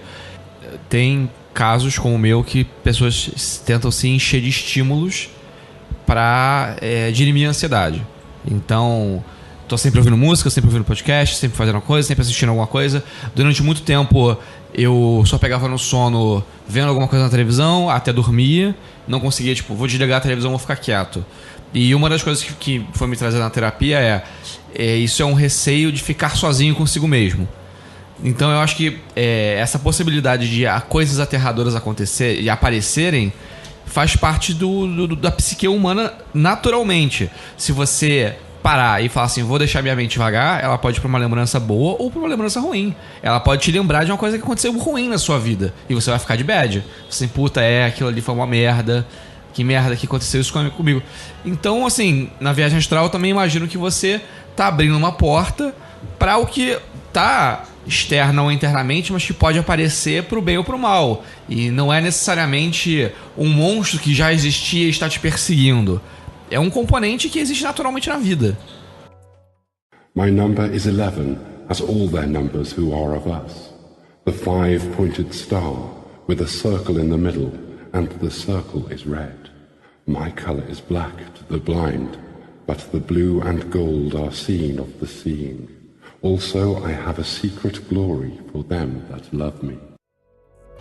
Como é que esse tipo de coisa acontece nas experiências de transe ou coisa similar, Frau? Olha, o que eu diria, assim, você tá dizendo do trabalho de médium no terreiro ou contato? Igual. Faz um passeio. Beleza. Posso relatar, na verdade, a minha experiência no curso, né, com... Isso faltou. Não, tudo bem. É Privit, né, o de terra. De terra é Privit. Prithvi. Com a viagem nesse primeiro tátua, eu encontrei questões da minha personalidade mesmo, né? Eu entrei num ambiente todo amadeirado, assim, do chão ao teto, várias paredes, e tinha uma escadaria que eu não subi, e eu tô andando nesse ambiente, eu tô confortável, assim, madeira me traz uma sensação de conforto, com vários símbolos, tinham vários relógios cucos também na parede, que normalmente eu também gosto, eu gosto do som de relógio, e o que me espantou foi a presença de um coelho ali. E para mim a consciência me deixava muito tranquila estar num ambiente hermético, porque eu não seria surpreendida, e o coelho veio como um agente do caos, do tipo, você não está fechada não, você pode ser surpreendida, né? E a grande leitura disso foi um problema com o controle, em ser surpreendida justamente, e questão com passagem do tempo também, que é inexoravelmente a coisa que ninguém controla. Você pode controlar a administração do seu tempo, a passagem do seu tempo não, né? Então, assim, foi uma ligeira bad, não um momento, mas depois acordar e fazer a autoanálise foi o que reverberou do tipo, caramba, isso é um problema muito maior do que eu imaginava, porque eu encontrei vários elementos e também acho que a imagem da madeira para mostrar que esses elementos são bastante sólidos e permanentes ali, né, que são inerentes à minha personalidade, é isso aí, posso também encarar. Naquele momento foi confortável, depois a análise é que me perturbou, do quão envolvido, né, do quão denso aquilo tá na minha personalidade. Quando a gente faz uma viagem que a gente não tá de exploração, eu acho, minha sensação, né? A gente está indo ver qual é, né? A gente vai lá para um espaço aberto X e vê o que a gente acha, né? E corre o risco corre o risco não, né? Estamos abertos a sermos surpreendidos, né? Quem pergunta o que quer, ouve o que não quer, né? Quem pergunta o que quer, ouve o que não quer. Você tá lá, vai lá, vamos ver qual é, né? É tipo, como se a sua casa viajasse no tempo, no espaço, e a cada dia que você abrisse sua porta, ela estivesse em um lugar diferente. Você vai abrir a porta, vai cair num canto estranho e vai ver o que você vai achar, né? Com algum nível de direcionamento ou não. Quer dizer, quando você está fazendo a graça de uma viagem astral engatilhada, né, pelo tátua, ou por um tipo de scrying, igual por exemplo a carta de tarô que a gente falou agora há pouco, é que você está indo para um ambiente direcionado. Mas isso também não é garantia nenhuma de que você vai fazer uma viagem tranquila. Você pode estar sendo surpreendido. Eu ia falar isso agora, porque assim, existem algumas questões de por que fazer viagem astral. Cara, qual é a utilidade disso? Exatamente, isso aí, que eu queria puxar agora. E aí, a gente tá afinado, estamos afinados. E aí o que acontece? Você vai desde a clarividência até o simples treino mágico da sua consciência, né, de você observar o seu aparelho consciente, né, e usar ele de outras maneiras. Mas se você entra num tátua, por exemplo, como a Frau disse da experiência dela, tentando resolver as suas questões pessoais com o tempo, com lidar com a passagem do tempo, você direciona aquela visão. É como se você conseguisse fazer uma pergunta para o seu subconsciente e ele vai te dar um filme, vai te passar um trailer para te responder e vai te colocar lá no óculos VR e você vai participar. O que vocês acham disso? Assim, eu não sei como reagir especificamente a isso daí, né? Eu acompanharia o Pedro, na verdade, né? Quer dizer, por que fazer isso, né? Qual é a utilidade disso, né? Dá um passo atrás, né? Você tem um procedimento que uma pessoa explicou pra você, que se você fizer esse procedimento, você vai parar num lugar totalmente louco pra ver coisas totalmente alucinadas que não tem a menor referência com o mundo material objetivo. Tá bom, por que eu vou fazer isso? Talvez a pergunta seja outra, né? Por que você não vai fazer isso? Né? Isso deve ser irado, né, cara? Você tá sempre, né? Considera a pessoa numa situação normal, né? Pô, eu não sei o que acontece comigo, eu não entendo por que eu sou assim. Pô, querido, então você vive uma aventura, né? As pessoas não dizem pra você que você tem que passar um tempo fora do Brasil, porque só assim você vai entender a vida, né? Por quê? O que tem fora do Brasil que é tão especial? Nada, né? Só que você mora aqui, né? Então, pra você entender as coisas que você ainda não entendeu, você tem que sair daqui, né? Aqui você entendeu tudo que tá aqui, né? Então, eu acho... Também tem um distanciamento da realidade, né? Quando você observa as coisas de fora, como observador, você passa de objeto observado para observador, né? Eu acho que isso é um efeito interessante da viagem astral. Você pode observar as coisas num outro mundo, numa outra realidade. E aí o bacana é que você consegue fazer uma autoanálise usando essa linguagem simbólica da magia, que vamos pegar um caso hipotético de alguém e na representação que a gente já conversou aqui de outros podcasts, temos, né, 5 elementos, cada um correspondente a uma área do ser humano, né? E aí a água representa sentimento, né? Aquela coisa de emoção e tudo. E aí o sujeito entra no tátua da terra, vê água. Entra no tátua do ar, vê água. Entra no tátua, né, do fogo, provavelmente vê água também. Aí o sujeito tem qual é a do sujeito? O sujeito tem alguma parada mal resolvida naquele elemento. Entendeu? Alguma coisa que ele tem que, né, que ele tem que meter a mão, que tem que sovar, que tem que resolver, e que fica ali em suspenso. Fala. Na verdade, eu só queria fazer o paralelo, que assim, mudou o assunto, né, na questão por que fazer isso, e virou a questão da autoanálise. Aí você disse assim, a Frau fez isso pra resolver. Na verdade, eu fiz no curso, vou ver qual é, e aí vocês me perguntaram justamente por causa da bad. Aí veio a bad. Aí a bad veio na análise, entendeu? Eu não provoquei a viagem, né, usei o portal, falei, deixa eu visualizar aqui o que eu preciso resolver. Não, foi justamente aquilo que o Flávio estava falando. Você se permite ficar vulnerável a receber uma parada, inclusive a que você não quer. Porque você vai lá para abrir uma porta e ver qual é. Vendo qual é, pode rolar a bad. No meu caso, durante o processo não rolou. Posteriormente, eu analisei e falei, puta que pariu. Era isso. Então tá mais sério do que eu pensava. Eu acho que é a mesma coisa desse exemplo que você falou. O sujeito que vai lá, usa um portal de um outro elemento e fica vendo o mesmo, ele não tá falando, poxa, mostre-me onde eu tenho um problema, que eu tô aqui super afim de ficar encarando meu calcanhar de Aquiles. Não necessariamente. Exato. Eu acho que eu curti essa observação porque, de fato, o dispositivo ele tem essa utilidade. Você pode usufruir dele especificamente para isso, né? Você vai usufruir dele como um dispositivo de terapia. Mas mesmo que você não faça isso, que você faça só para dar um rolé, né? Já é fantástico. Que é a sua componente voluntária, né? Por que eu estou fazendo isso? O que você quer fazer uma coisa, o que vai acontecer é outra. Eu decidi dar um rolê na São Salvador, cheguei lá, não encontrei os meus amigos e tive uma puta ansiedade por solidão. Eu não fui lá sentir solidão, foi a praça que me trouxe essa solidão, né?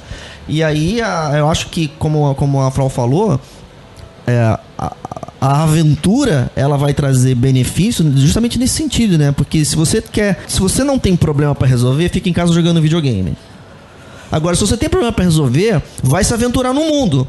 Por quê? Porque lá no mundo, às vezes, tu dá sorte de tu ter topar com uma configuração inusitada, que é fora da sua configuração convencional, e que é lá que você vai dar a sorte de descobrir o segredo. Uma side quest. Estátuas são side quest do RPG da vida, gente. É isso aí. Eu acho que essa é uma função principal. Caralho, mano. Eu acho que essa é a função mais interessante das viagens astrais, sim, né? Você sai por quê? Porque você pode. Pelo mesmo motivo que você, um belo dia, pega o seu carro e sobe a serra pra ver o que tá rolando, pega a bicicleta e vai dar uma volta na praia, bota o seu tênis, chinelo, qualquer coisa, vai pra rua. Então você sai pra ver o mundo. Você sai pra ver outro mundo. E ver o que acontece, ver o que esse mundo de trás, né? Então tem esse componente de autoconhecimento. Tem outros componentes que eu acho que são interessantes. Eu acho que o do autoconhecimento, a viagem pela viagem, apenas para ver o que tem para ser visto e voltar e analisar e fazer o nosso ABED e enfim, e se conhecer ou conhecer esse espaço interior.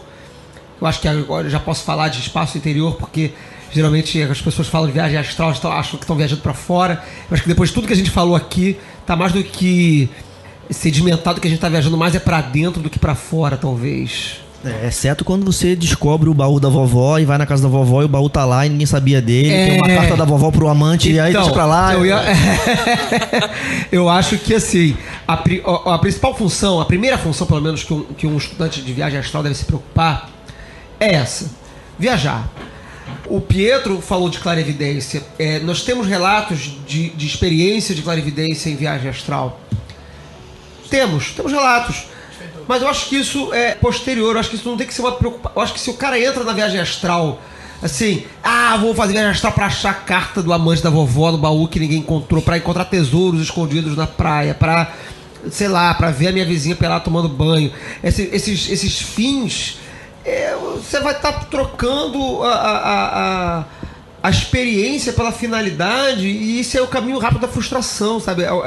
A expectativa. Você vai pra expectativa e não vai encontrar. Especialmente porque se você entrar na viagem astral pra procurar um tesouro e encontrar um coelho, olha só, cara. Olha aí. Qual é que vai ser? Corre o risco de cair num buraco, enfim, né? Viajar e encontrar uma rainha de copas, enfim. My number is 11, as all their numbers who are of us. The five-pointed star, with a circle in the middle, and the circle is red. My color is black to the blind, but the blue and gold are seen of the seeing. Also I have a secret glory for them that love me. O terceiro uso da viagem astral que eu acho muito interessante, pelo menos ser citado, se alguém quiser falar alguma coisa sobre isso, legal, que é para o uso mágico, de magia prática mesmo, que é a construção de tempo astral. É um último uso interessante, que é um uso, eu não considero avançado. Eu acho que não é uma coisa avançada, mas eu acho que exige uma pequena familiaridade com esse ir e vir nesse espaço astral aí, que é a construção de um tempo astral, de um espaço de trabalho astral, onde você realiza operações neste ambiente. Alguém da mesa já teve alguma experiência dessa? Já. Eu faço isso, né? Eu tenho um espaço assim. Eu não tenho grandes coisas complicadas para contar, né? Não é como o templo enoquiano do Benjamin Rowe, que é uma experiência incrível, né? Mas o que eu diria sobre isso é o seguinte, né? De um modo geral, eu acho interessante quando a pessoa começa a ganhar experiência no plano astral, expandir a própria agência, né? Quer dizer, esse é um espaço de experiência como qualquer outro, né? Então, a primeira coisa que a gente faz é andar para ver qual é. Possivelmente a segunda coisa que a gente faz é procurar alguém para conversar. E a terceira, às vezes, você construir uma casa. Ou brincar dessa maneira, né? Naquele ambiente ali, ver o que acontece, né? Então, assim, eu tenho uma experiência muito simples nesse sentido, né? Que é literalmente fazer isso, né? Tem um determinado local que é um local seguro. De vez em quando eu vou pra lá. É muito legal, é muito legal. Também até foi legal falar disso, porque é um lugar que eu tenho que revisitar. Porque é um lugar que das minhas primeiras experiências eu montei. E quando eu volto lá, acho que eu vou até hoje fazer um passeio. Então, eu recebi uma carta dos mestres secretos. E eles enviaram uma pergunta pro Peu. Através da viagem astral. Eu agora rapidamente mentalizei, entrei no astral e busquei uma mensagem. E Peu, então, você aí dessa sua experiência de templo astral, você já realizou operações lá, rituais? Você tem alguma coisa para contar sobre a diferença de realizar uma viagem, uma experiência mágica no plano astral, durante uma viagem astral ou no plano físico aqui? São diferentes em efeito ou sensação? Assim, tem diferença. É bem diferente. Eu diria que é diferente em dois aspectos distintos, bem distintos, né? A primeira é a da sensação. A sensação mesmo, a sensação que você tem. A pessoa diz assim, eu fiz o ritual do pentagrama e tive uma sensação. Tá, legal. Se você fizer isso durante a viagem astral, a sensação vai ser bem maior. Eu imagino que, eu não sei qual é a razão, mas eu imagino que a razão é intuitiva, né? Você já se colocou num estado extremamente alterado, né? E aí, presumindo que a magia atua no mesmo dispositivo, né? Você já tá mais do que preparado para fazer esse dispositivo funcionar, né? Seria o caso de ser mais difícil de operar esse dispositivo numa situação cotidiana e mais fácil de operar ele numa situação astral. A segunda, que eu considero distinta, mas eu posso estar enganado, é não a sensação, né, própria, né? Quer dizer, a sensação no sentido de tato ou de um sentimento, mas o efeito que causa no espaço. Por exemplo, no meu caso, eu faço o ritual do pentagrama e eu vejo as quatro. Estava até conversando isso com o Pietro hoje, né? Eu vejo as cores nos 4 quadrantes, né? Eu me vejo num espaço centrado por cores, nas 4 cores, nos 4 lugares. Essa experiência visual é muito suave das cores quando eu faço em casa.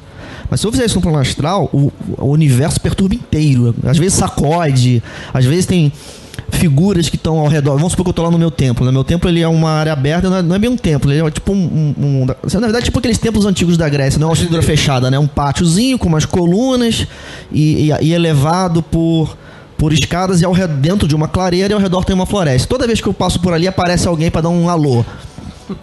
Nem sempre, às vezes hostis.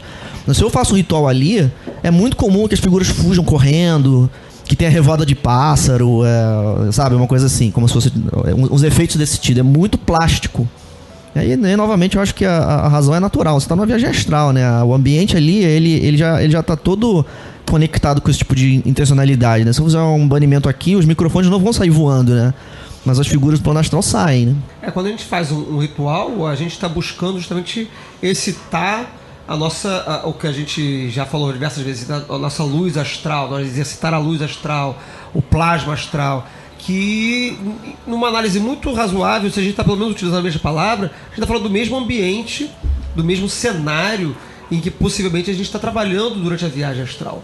Então, se a gente, quando mentaliza o pentagrama, lança o pentagrama ou executa qualquer tipo de ritual, buscando visualizar os efeitos daquele ritual no nosso meio físico, isso no plano astral é natural. Ela vai acontecer espontaneamente. A minha experiência, ela me leva a crer que tanto o dispositivo da viagem astral que produz esses fenômenos, quanto os dispositivos que a gente opera quando faz magia, eles estão interconectados. Porque por causa desses fenômenos, eu faço uma magia no plano astral, o plano astral todo reage. Então, assim, dada a minha experiência, né, eu não tanto presumo, mas eu sou levado a crer que o ato mágico, ele atua nos objetos que o dispositivo do plano astral me mostra. Isso gera uma enorme reflexão para todos os nossos ouvintes. My number is 11, as all their numbers who are of us. The 5-pointed star, with a circle in the middle, and the circle is red. My color is black to the blind, but the blue and gold are seen of the seeing. Also I have a secret glory for them that love me. Queria deixar aqui uma outra questão aqui também para os ouvintes, se já testaram alguma coisa dessa natureza. Existe um trabalho com entidades astrais, entre aspas, que são criadas pelo operador. São forças cegas que, teoricamente, não se comunicam com ninguém. Vivem para um propósito.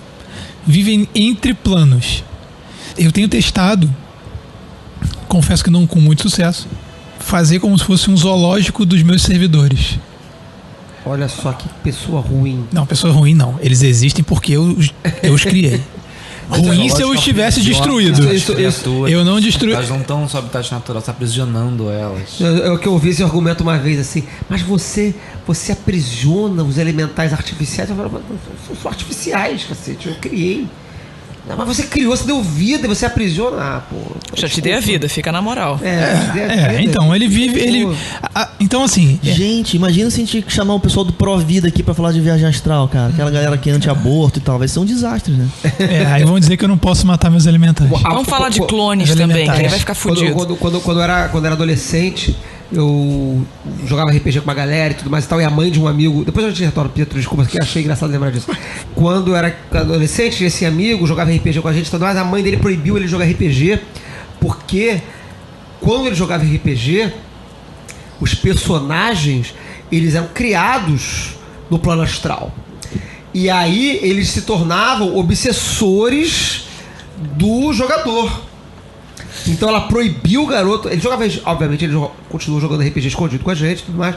Mas é que ele jogava na casa dele e ela passou a proibir de jogar, ele não podia mais jogar e tal. Por causa disso, porque o RPG, como a gente falou no programa passado, é coisa do demônio. E uma das provas é essa: ele cria obsessores astrais que ficam vampirizando o jogador depois. Mas isso é de uma gnose dessas doidas. A minha mãe também passou por isso. Só que a minha mãe, muito mais tranquila, não me proibiu de jogar RPG nem nada do gênero. Mas ela chegou a comentar comigo sobre isso, que dentro da gnose que ela estava fazendo lá, tinha essa história de que o RPG era ruim, porque quando você mentalizava, interpretava esses papéis, você trazia energias e dava vida a essas energias. Engraçado isso, né? Porque se você reduzir esse discurso a um elemento, ou alguns elementos mais simples, ele sugere pra você que é melhor você não mexer com as coisas. Porque se você mexer com as coisas, pode dar merda. Eu concordo. Se você mexer com as coisas, pode dar merda. E é por isso que a gente mexe com as coisas. Inclusive a gente gravou até um podcast falando só sobre essas coisas que acontecem quando a gente mexe com as coisas. Sobre as merdas que a gente faz. Eu nunca experimentei criar coisas no astral. Eu encontro coisas no astral e converso com elas. E aí a gente tem aquela...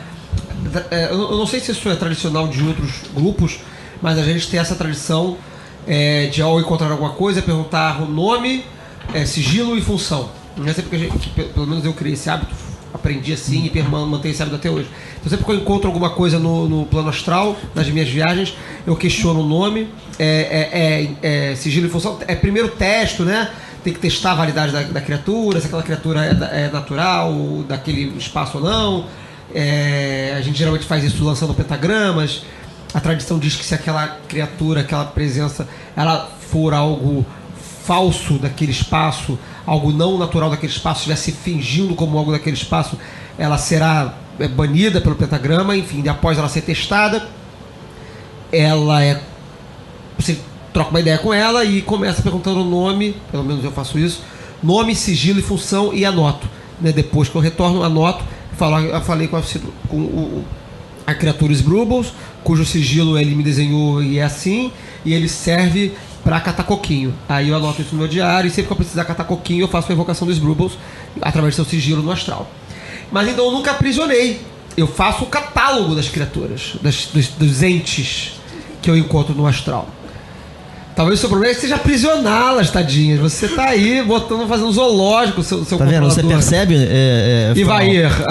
Você percebe, Ivair? Do cavalo? Que mesmo quando a pessoa não quer fazer terapia, ela está fazendo terapia. Olha, Antes de fazer uma provocação aqui, apesar do tempo, essa narração do Pietro, que eu sou uma pessoa que sou contra zoológicos, né? Aí você, não, porque... contra o Estado, contra zoológico. O senhor Feliciano é o nosso anarquista. O zoológico é até tranquilo, mas os animais tinham que ter autogestão, cara. O problema é a centralização hierárquica da atividade do zoológico. Verticalização. Entendeu? Você tinha que ter uma assembleia dos animais para tomar decisões. É que a verticalização hierárquica do zoológico ela é especista. Ela exige que o humano manje no bicho. Não, peraí. Aí uma pessoa que nem habita o zoológico. Aí deixa eu... Peraí. Deixa eu terminar aqui. Isso reproduz uma estrutura de poder, né? Como é que acontece aquela porra? Vai lá, senhor Feliciano, desculpa o nosso interlúdio anarquista aqui. Vai lá. Continuando. Mas essa ideia de... aí você imputa essa lógica concreta pro mundo astral. Mas não é errado eu aprisionar as criaturas. Aí a sua resposta foi: mas eu criei, eu faço o que eu quiser. Se eu quiser matar, foda-se.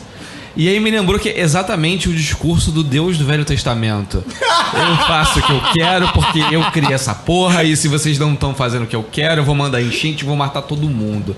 Tu acha isso maneiro?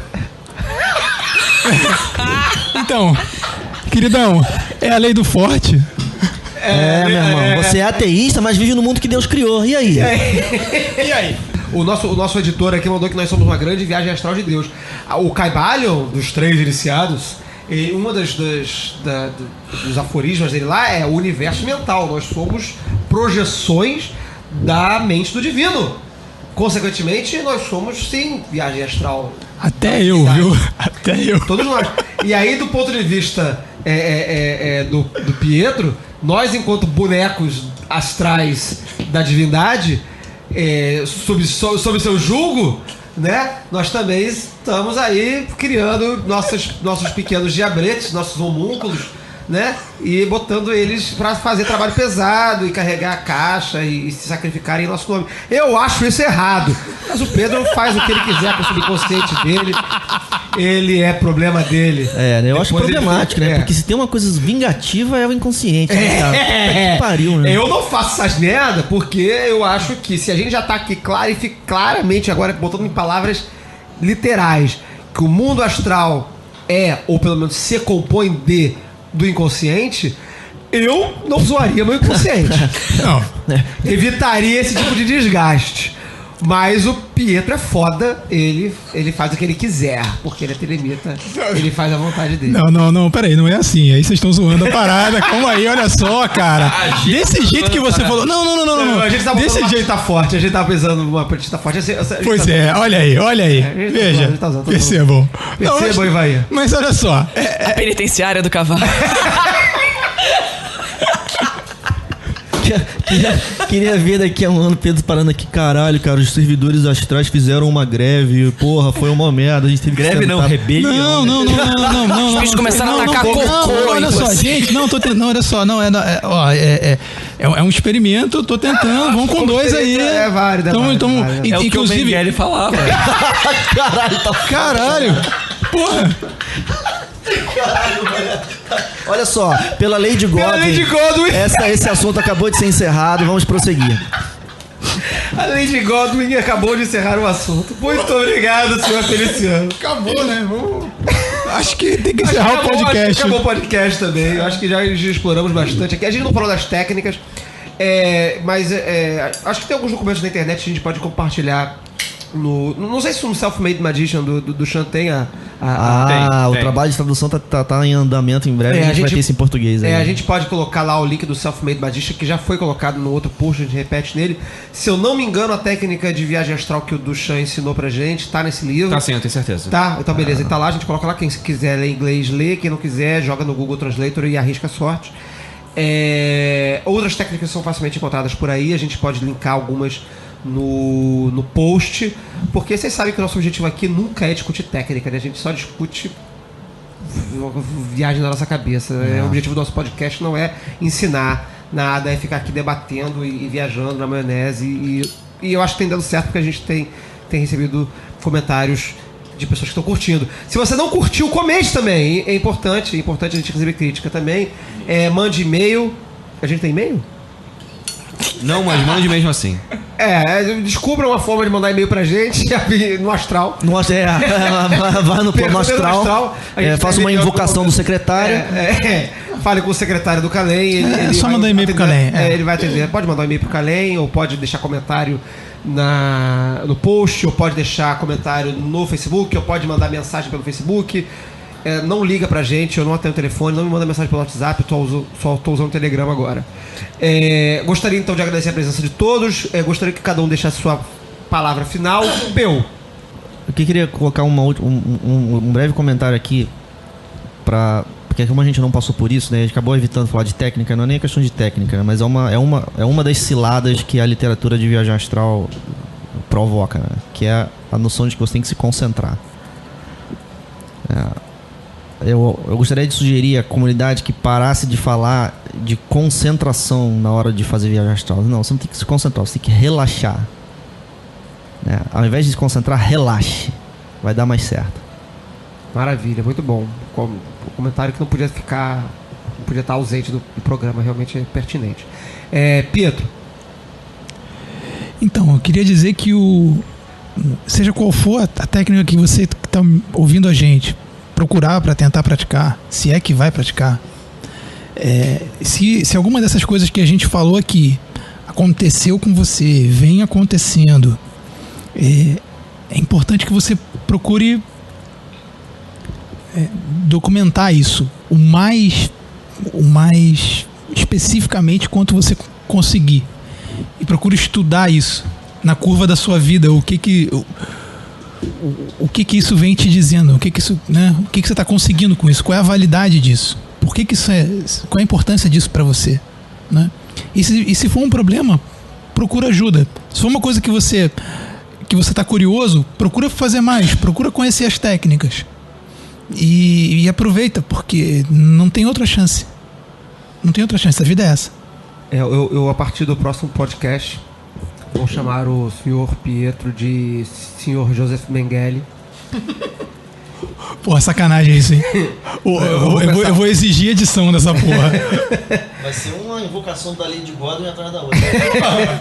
Senhor Feliciano.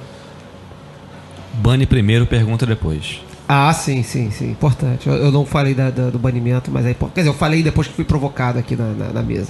Mas é importante banir primeiro. Eu vou procurar alguma instrução rapidinha de viagem astral, colocar no post pra colar ali, uma coisa bem simples. Acho que a do Liberó talvez já sirva de... A do Duchamp. Alguma instrução simples, rápida e rasteira, mas eficiente. O Duchamp também fala de proteção no Self-Made Edition. Fala, ótimo. Então vai estar lá, vou ver se eu acho o capítulo ali com o capítulo direto. E querida Frau Schontag, dê suas palavras finais. Agradeço imensamente a sua presença hoje. Obrigado. Diga aí. Muito obrigada, queridos. Obrigados ouvintes também.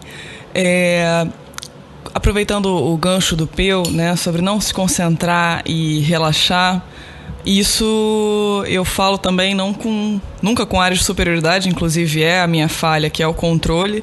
Então eu digo isso como experiência de uma pessoa que tem a dificuldade de abdicar e de relaxar. Tente também tirar o máximo de ruído da sua mente, porque na viagem a gente tende a questionar coisas. Você está num deserto, você vê uma árvore frondosa e você fala, peraí, essa árvore não deveria estar aqui nesse ambiente. Esquece essa valoração e esse tipo de ordenamento, porque justamente você não está controlando o que você tem que ver e não faz juízo de valor, e olha, eu não tive tato, evita parâmetros e evita esse tipo de ordenamento também. Não necessariamente tem que ser uma história, não necessariamente tem que ter início, meio e fim, é o passeio pelo passeio. É o abismo do porquê, né? Cair na cilada do porquê, a razão para e nada faz. Obrigado a todos. Acho que foi um ótimo programa. A gravação está enorme. Espero que a edição reduza isso para um valor palatável para todos. Agradeço a presença de todos e até o próximo programa. Obrigado. 93.